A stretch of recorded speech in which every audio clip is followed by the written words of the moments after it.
বোঝাপড়া অর্পিতা সরকার নিজের সবটুকু যার জন্য ত্যাগ করেছেন, সেও কিন্তু একদিন বলবেই, কেন করেছিলে? আমি কি করতে বলেছিলাম?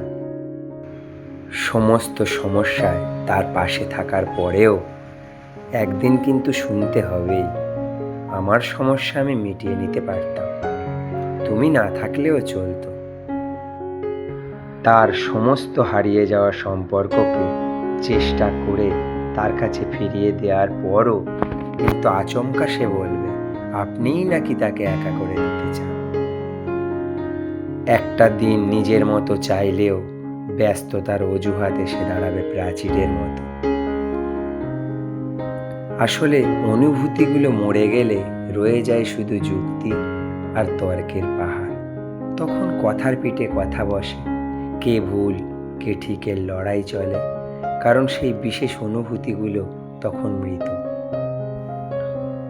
তাই যার জন্য সবটুকু ছেড়েছেন, সেও একদিন বলবে স্বার্থপর। সেটা বুঝে নিয়েই ত্যাগ করুন, কষ্ট কম পাবেন।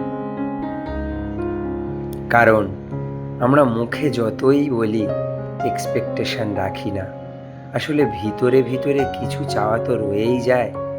একটা একলা সন্ধে, একটা নিস্তব্ধ বিকেল, হয়তো তখনও চেয়েই যায় মনে মনে।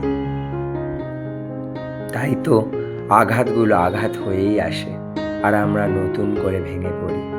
তাই তো মনকে বারবার বলি, চল জটিল হয়ে যায়।